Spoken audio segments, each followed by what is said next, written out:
사무엘상 10장 1절에서 16절 말씀입니다. 우리 제목을 한번 따라해 보도록 하겠습니다. 징조를 보이시고 성취하신 하나님.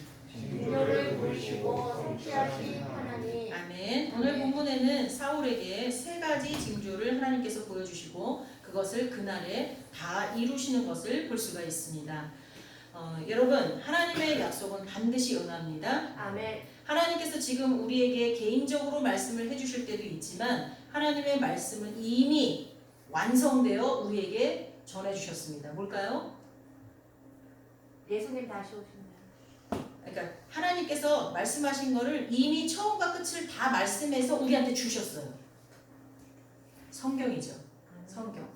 개인적으로 내가 기도할 때 하나님께서 성령을 통하여 나에게 감동을 주시면서 들려주시는 이야기도 있어요. 그렇지만 그 이야기는 성경 안에 다 있는 줄 믿습니다. 아멘. 여러분은요, 능력이 많으신, 약속을 반드시 지키시는 하나님이 하신 말씀이 다 성경에 있으니까 우리는 그 성경 말씀을 읽을 때 기쁨으로 읽을 수 있습니다. 아멘. 왜냐하면 성경에 있는 말씀은 하나도 거짓이 없어요. 아멘. 성경에 있는 말씀은 반드시 성취될 하나님의 약속인 줄 믿습니다. 아멘.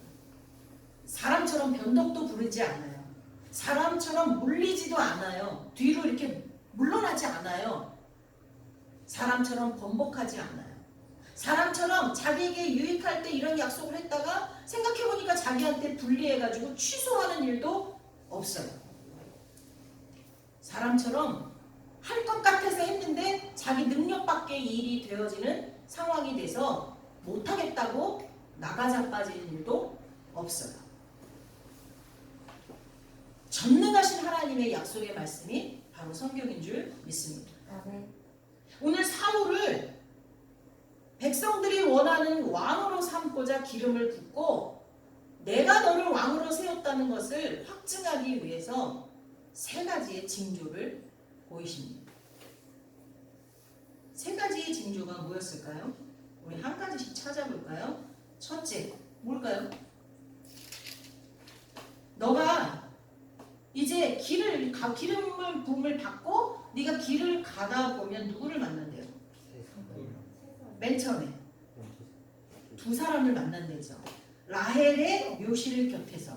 라헬은 요셉이 아주 사랑했던, 아니 야곱이 아주 사랑했던 부인이죠. 그렇죠? 라헬. 그렇죠? 근데 그 야곱이 사랑했던 부인이 묻혀 있는 그 묘실, 그 곁에서 두 사람을 만날 거래요. 근데 그 사람이 뭐라고 말한대요? 사울이 사무엘한테 갈 때 왜 사무엘한테 갔었어요?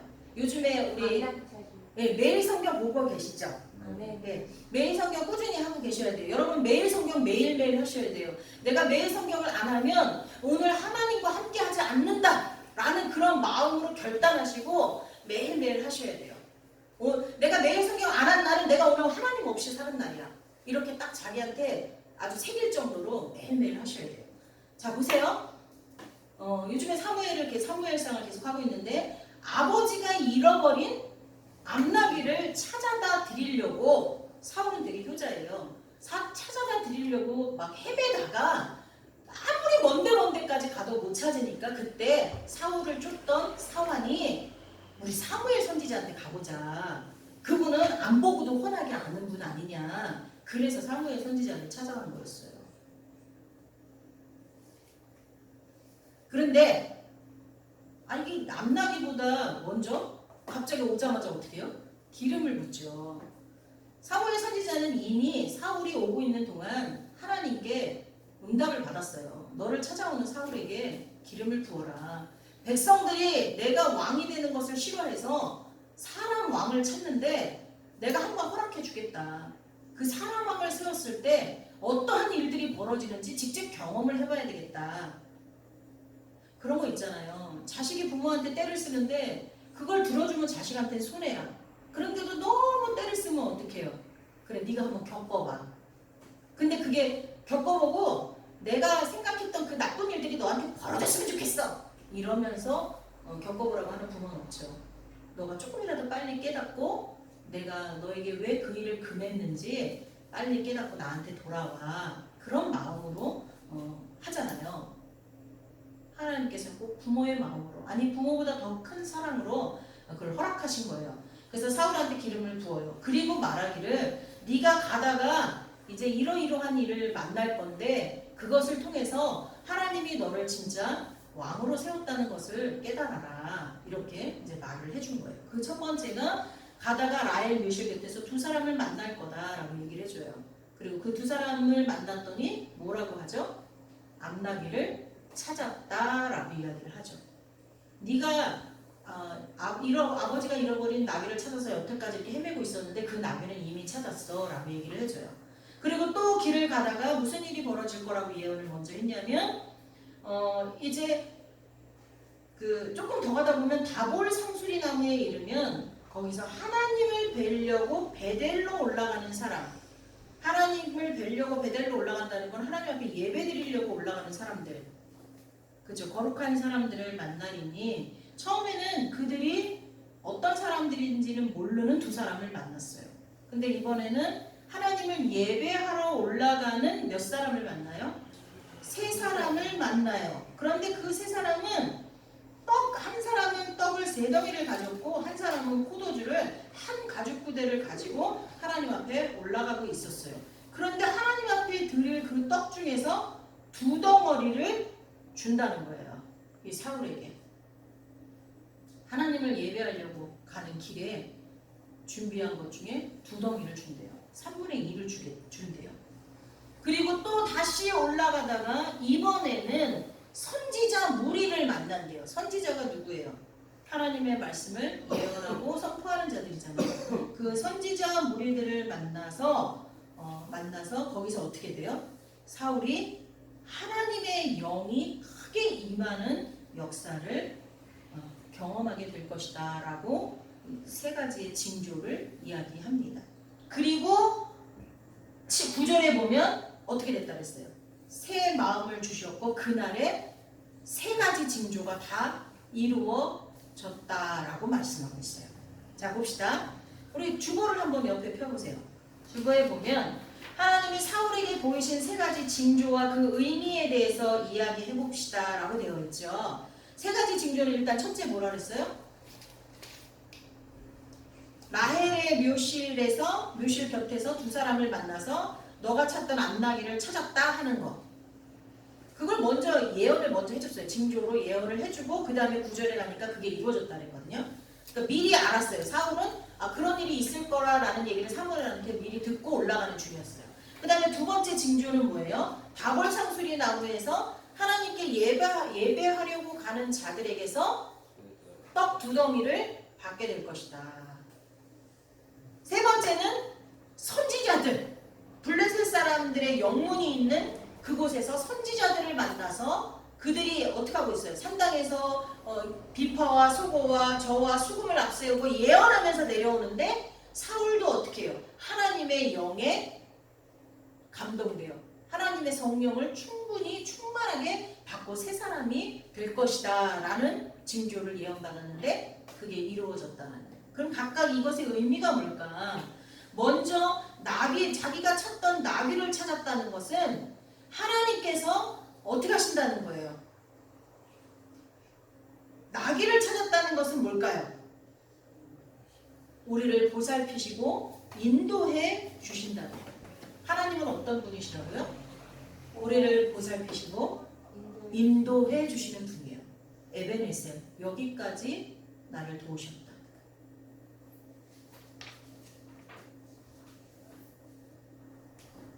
우리 박성현 집사님은 열심히 신앙생활하면서 교사가 되기를 바랬고 또 교사가 됐을 때 아이들에게 수학만 가르치는 게 아니라 또 하나님을 내 삶을 통해서 증거할 수 있는 그런 것들을 위해서 기도했는데 또 거기까지 하나님이 인도하셨어요. 아멘.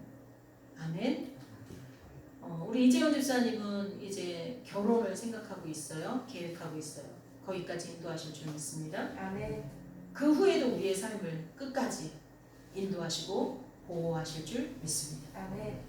하나님은 어떤 분이냐? 나의 일상을 돌보시는 분이십니다. 아멘. 아멘.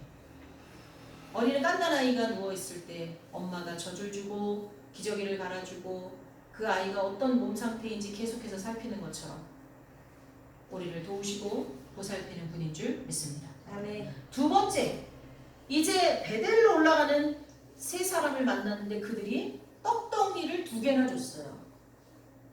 자, 이건 하나님이 어떤 분이심을 우리에게 알려주는 거죠? 말씀. 우리의 필요를 채우시는 분이에요. 아멘. 여러분이 필요한 것이 있다면 사람 의지하지 마시고 하나님 앞에 구하여 받으시기 바랍니다. 아멘. 사람은요, 여러분이 구하는 걸 다 줄 수 없어요. 여러분 살아가면서 여러분의 부모가 여러분이 원하는 것을 다 채워주던가요? 못 채워줘요. 여러분의 형제가, 여러분의 이웃이, 여러분과 한 몸이 되었다는 성도가 여러분의 필요한 것을 다 채워주던가요? 아니요. 그렇지 않습니다. 우리의 필요를 다 채우시는 분은 오직 여호와 하나님이신 줄 믿습니다. 아멘. 아멘. 누구를 통해서? 하나님을 예배하러 가는 자들, 하나님을 예배하는 자들을 통해서 채우실 줄 믿습니다. 아멘. 아멘. 물론 이방인을 통해서도 우리를 채울 수 있지만 우리가 성도 안에서 서로가 서로를 채울 수 있는 저와 여러분이 됐으면 좋겠습니다. 아멘. 세 번째는 어떤 하나님이시냐? 사울이 기름 부음을 받았어요. 왕이 됐어요. 근데 베냐민 지파 중에 가장 작은 베냐민 지파의 한 사람으로서 12지파를 몽땅 통솔할 수 있는 능력이 있을까요? 없어요. 우리 6월 1일날 지방선거가 있는데 우리 보통 국민의힘과 민주당밖에는 잘 모르잖아요. 뭐 정의당 하도 그분은 끊임없이 나오니까 정의당까지는 사람들이 알고 있을 수도 있지만 이렇게 조그만 당에서 나오는 사람들 잘 모르잖아요. 그쵸? 그리고 설사 우리가 알아요. 그리고 그 사람을 지지하고 싶어도 사람들이 마지막 투표에는 그 사람 잘 안 뽑아요. 왜? 나는 그 사람이 좋지만 내 표가 무효표가 될까봐. 그 사람한테 뽑아봤자 지지자들 그 당이 너무 작기 때문에 지지자들이 그만큼 없으니까 내 표가 날아갈까봐 그 사람이 좋아도 그 사람의 당이 작으면 잘 안 뽑거든요. 베냐민 지파에도 지파들 중에 작은 지파였기 때문에 사울이 하나님 앞에 기름 부음을 받았다 해도 당장 왕으로서 나가서 뭔 일을 할 수 있는 통솔력을 갖기는 어려워요. 그러니까 하나님이 어떻게 하신 거예요? 능력을 주신 거예요. 우리가 성령이 임하면 우리가 어떻게 된다 그랬죠? 권능을 받고 성령이 임하면 우리는 능력을 받아요. 그래서 세상이 감당할 수 없는 사람이 되는 거예요. 아멘이십니까? 아멘. 우리가 성령을 받지 않을 때는 나의 스펙만이 나예요. 내가 가지고 있는 환경이 나예요. 사람들은 그걸 갖고 판단하고요. 그것으로 인해서 나한테 복종할 것인지 나를 인정해 줄 것인지 나를 무시할 것인지를 결정해요. 세상 사람들은. 내가 스펙이 좋고 내가 인맥이 좋고 내가 부유하고 하면 사람들은 내 앞에 와서 머리를 조아려요. 하지만 내가 가진 것이 없고 스펙도 짧고 내가 기댈 수 있는 내 주변에 인맥도 별로 없다면 사람들은 아무리 겉으로는 아닌 척해도 무시해요. 여러분 다 겪어보셨잖아요.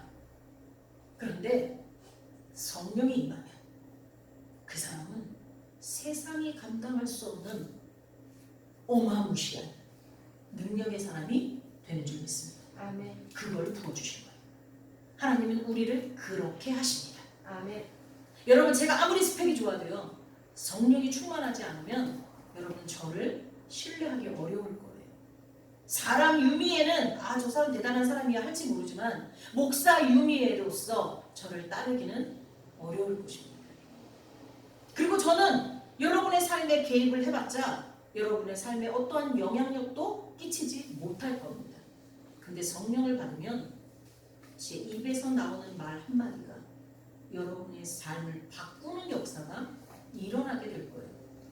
그건 저뿐만이 아니라 여러분도 똑같습니다. 하나님은 이런 분입니다. 자, 그러면 하나님께서 이렇게 징조를 보이셨어요. 이런 일이 일어날 거야 라고 말씀하신 다음에 그 일을 그날에 바로 성취하셨어요. 근데 그것을 성취하신 것뿐만이 아니라 사울에게 선물을 하나 주셨어요. 그 뭘까요? 9절에서 찾아보세요. 새 마음을 주셨어요. 여러분 있잖아요. 제가 산에를 막 올라가는데요. 설교를 짧게 하려니까 또 길어지네. 산에를 막 올라가는데 막 비가 안 왔는데 땅이 촉촉한 거예요. 왜 이렇게 비가 언제 왔지? 왜 이러지? 했어요. 근데 알고 봤더니 제가 이게 햇빛에서는 선글라스로 변하는 안경을 쓰고 있었기 때문에 그 땅이 촉촉해 보였던 거예요. 우리가 무슨 안경을 쓰고 있느냐에 따라서 그대로 시야가 보여요. 보라색 안경을 쓰고 보면 보랏빛으로 보이고 적색 안경을 쓰고 보면 붉은빛으로 세상이 보이게 되어 있어요. 자, 그런데 사실은 그게 우리 눈이 그렇게 보는 게 아니에요. 우리 뇌가 인지하거든요. 근데 사실 이 뇌를 우리 한국 사람들은 뭐라고 표현하죠? 마음이라고 표현하죠. 마음. 여기 심장에다 대고 마음이라고 하잖아요. 생각할 때는 이렇게 머리를 가르치는데 마음할 때는 이 가슴을 가르쳐요. 근데 사실 마음이라고 가슴을 가르친 것도 사실은 뭐가 하는 거예요? 네. 뇌가 하는 거죠. 근데 우리나라 사람은 왜 그렇게 구분할까요? 정서적인 것, 좀 느낌이 있는 것들은 여기다가 대고 마음이라 그러고 그 의지적인 거, 약간 지적인 거는 머리에다 갖다 대고 생각이라 그래요. 그러나 사실은 우리의 정서도 뭐가 관할하는 거예요? 뇌가 관할하는 거죠. 그러니까 다 똑같이 우리의 정서도 생각도 다 뇌가 관할하는 거예요. 그 마음을, 생각을 바꿔주신다.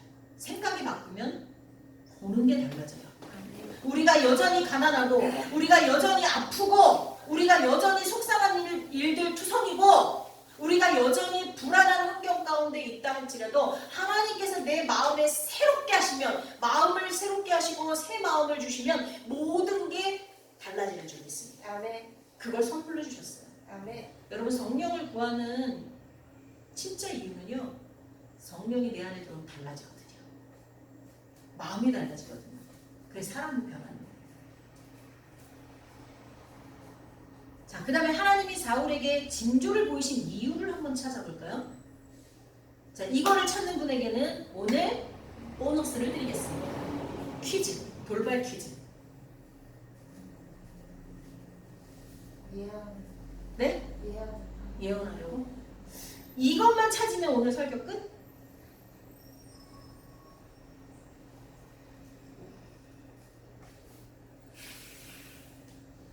성경을 볼 때는 그런가 하여 보라는데 열심히 연구하라는 뜻이에요.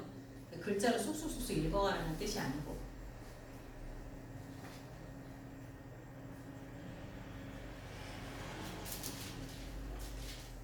자, 일단 힌트는 드릴게요. 힌트를 드리면서 보너스는 조금 깎입니다.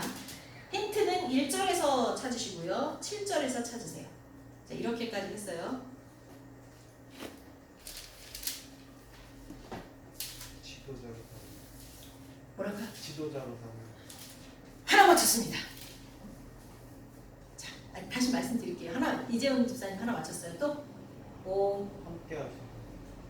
하나만 맞추셨어요. 5, 4, 징조. 아니요. 3, 2, 1. 땡. 첫 번째는 이재훈 집사님 맞으셨는데요. 지도자로 삼으시오. 지도자로 삼으시려고 그랬습니다. 제가 계속 말씀 전할 때 그랬잖아요.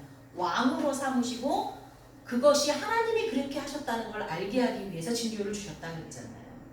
자, 지도자로 삼으시기 위해서 하나님은요 확실하게 내가 너의 하나님됨을 알려주셔야 됐어요. 자, 근데 우리는 어때요? 지도자예요? 아니에요? 만인 제사장이에요. 우리는 세상을 향하여 지도자인 줄 믿습니다. 아멘. 우리는 가정에서 지도자인 줄 믿습니다. 아멘. 그렇기 때문에 우리는요 하나님이 우리에게 보여주시는 징조를 반드시 체험해야 돼요. 여러분에게 보여주신 징조는 뭐예요? 하나님께서 여러분을 이 세상의 영적 지도자로 세우시면서 여러분에게 보여주신 징조가 뭡니까? 저한테 보여주신 징조는요, 저를 전도사로 맨 처음에 내보낼 때요, 저 안 가겠다고 막 진짜 울고불고 했어요. 전 전도사가 되고 싶어서 신학을 한 게 아니에요. 저를 신학으로 보내신 목사님이 당신이 하고 있는 강의를 저한테 주겠다고 해서 간 거예요. 그것도 6개월이나 고사하고 안 하려고 하다가 그분이 손수 원서를 사오고 저희 남편을 설득하고 그래서 제가 이 길을 간 거예요. 그래서 전도사로 나가라고 하나님의 음성이 들렸을 때 저는 완전 부인했어요. 저는 전도사를 안 나가고 싶은데 목사님이 전도사를 막 쓰겠다는 거예요. 그래서 그때 저는 기도를 했어요. 하나님, 내가 내일 학교 가서 전도사를 구하는 모집 공고가 있는데 지금은 온라인으로 다 올리지만 그때는 온라인으로도 올리는 건 홈페이지에 있기도 했지만 주로 학교 게시판에 있었어요. 근데 조건이 항상 있었어요. 음악을 잘하는 사람, 컴퓨터를 잘하는 사람, 뭐 하는 사람. 전도사는요, 그 믿음 좋은 사람만 구하는 게 아니라 주변에 붙은 조건이 되게 많았거든요. 근데 저는 그런 조건들이 없었어요. 평신도로 집사로 있었기 때문에 그런 조건을 갖추지 않았어요. 그래서 하나님, 아무 조건 없이 전화번호랑 전화번호만 딱 있고 아무 조건 없이 전도사 구한다고 있으면 제가 한번 그곳에는 가볼게요. 이렇게 했어요. 근데 아침에 딱 갔는데 정말 기가 막히게 전화번호만 딱 있고 아무 조건도 없는 게 크게 가운데 정중하게 있는데 텔레비에서 보면 그거 있잖아요. 빙빙빙 하면서 앞으로 다가오는 것 같은 거 있죠. 진짜로 그 글씨가 점점 커지면서 저한테 다가오는 거예요. 안 갈 수가 없잖아요. 내가 하나님 앞에 이미 말을 해놨을 거야. 기도원이 하나님 여기에 솜털이 있는데 솜털에만 이슬이 내리고 나머지는 바짝 말라있게 해주세요. 그러면 내가 믿어볼게요. 다음 날에는 바깥은 다 젖었는데 솜털만 바짝 말라있게 해주세요. 이게 말이 되냐고요. 근데 하나님 그렇게 하셨잖아요. 근데 저도 그렇게 하셨어요. 그래서 그 교회를 갔어요. 갔는데 너무너무 놀랐던 건 1년 동안 일주일에도 서너 번씩 내가 꿈속에서 버스를 타고 가다가 길을 잃어서 내려서 당황하던 곳이 바로 그 장소인 거예요. 바로 그 장소인 거예요. 너무너무 깜짝 놀랐어요. 왜냐하면 제가 그 꿈을 1년을 꿨거든요. 1년을 꾸는데 내가 맨날 꿈속에서 헤매던 장소, 그리고 헤매다가 딱 서 있는 장소가 바로 내가 가는 교회였어요. 그 후에도 여러 가지가 있는데 저는 이렇게 제가 부인할 수 없이 제가 목회의 길로 들어서야 된다는 걸 부인할 수 없는 징조를 여러 번 보셨어요. 그 후에 목사 안수 받을 때도 목사 안수가 제가 목사 고시 1회생이잖아요. 우리 교단은 여자 목사가 없었거든요. 그때도 제가 안 하겠다고 뻗팅겼는데 그럴 때마다 저한테는 징조를 보셨어요. 목사가 세우시고자 보여주신 징조예요. 여러분은 여러분 가정에서, 여러분 직장에서, 여러분의 삶에서 하나님께서 여러분을 영적 리더자로 세우시고자 보여주신 징조들이 무엇입니까? 저처럼 확실한 것도 있지만 감동으로 있을 수도 있어요. 경험하셔야 될 줄 믿습니다. 또 하나 징조를 보이신 거는 여러분 다 찾지를 못했는데요. 백성이 왕을 구했던 이유가 뭐였어요? 그게 바로 그 이유예요. 하나님 함께 하신. 하나님이 다스리고 있는데도 그게 부족하다고 생각했어요. 전능하신 하나님이 다스리는데도 부족하다고 생각했어요. 내가 너와 함께 한다. 아니요. 이들이 왕을 구한 이유는요. 강성한 국가를 만들기를 원했어요. 왜냐하면 이때는 전쟁이 무지 많잖아요. 자꾸만 쳐들어오는 침략군이 많았어요. 그 중에서도 가장 힘들었던 게 블레셋이에요. 계속 모압, 암몬, 모든 가나안 족속들이 자꾸 쳐들어와서 이스라엘을 힘들게 하는데 그 중에서도 블레셋은 정말 언약궤까지 뺏어갈 정도로 힘들게 했거든요. 그러니까 이 쳐들어오는 이 이방인들을 물리치려면 주변 국가들처럼 강성한 왕정 국가가 돼야지만 됐어요. 그래서 왕을 구했거든요. 그런데 하나님께서 그걸 허락해 준 이유가 사울을 기름 부어 왕으로 세운 뒤에 이 이스라엘을 못 살게 구는 블레셋을 처단하라고 세워주신 거예요. 9장 16절에 보면 이런 말이 나와요. 내일 이맘때에 내가 베냐민 땅에서 한 사람을 내게로 보내리니 너는 그에게 기름을 부어 내 백성 이스라엘의 지도자로 삼으라. 그가 내 백성을 블레셋 사람의 손에서 구원하리라. 하나님께서 사무엘에게 내가 왕을 허락할 거야. 그 이유가 뭐냐면 블레셋 사람 손에서 내 백성을 구하라고 내가 사무엘을 왕으로 세우는 거야 라고 얘기를 사무엘에게 했단 말이죠.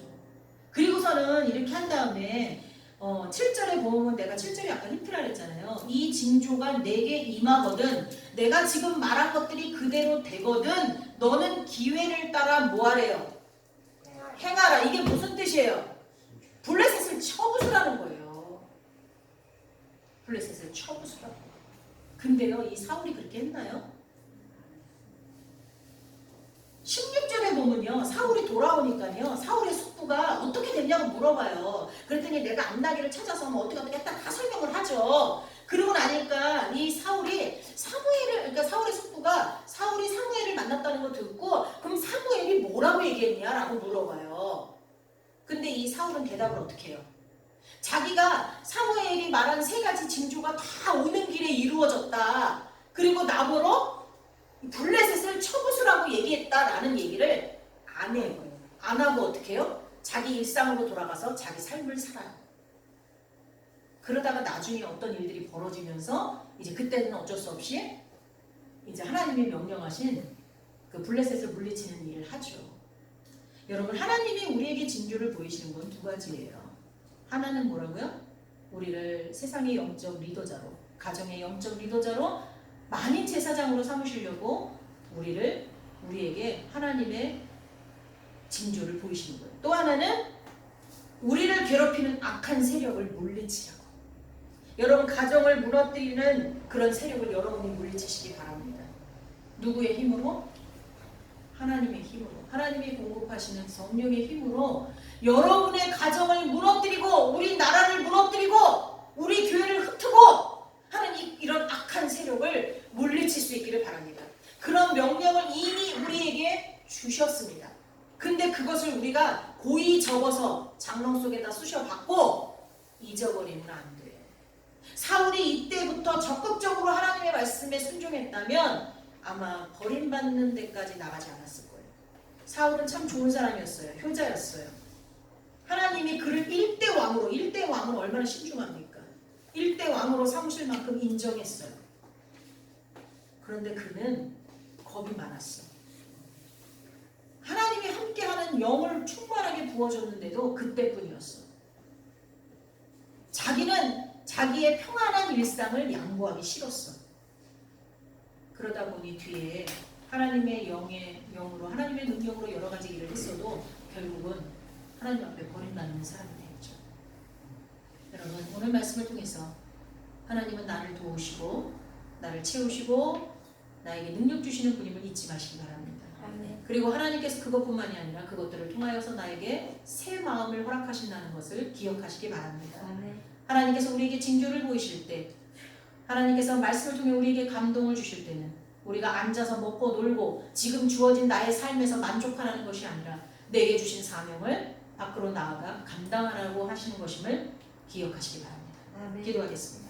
사랑과 은혜가 풍성하신 하나님 아버지, 오늘 본문 말씀을 통하여서 하나님이 어떤 분이신지를 우리에게 알게 하시니 감사드립니다. 아멘. 또한 우리에게 어떤 징조를 보이실 때, 우리에게 어떤 감동을 주실 때 하나님께서 이미 내게 허락한 사명을 잘 감당하라고 주시는 것임을 알았습니다.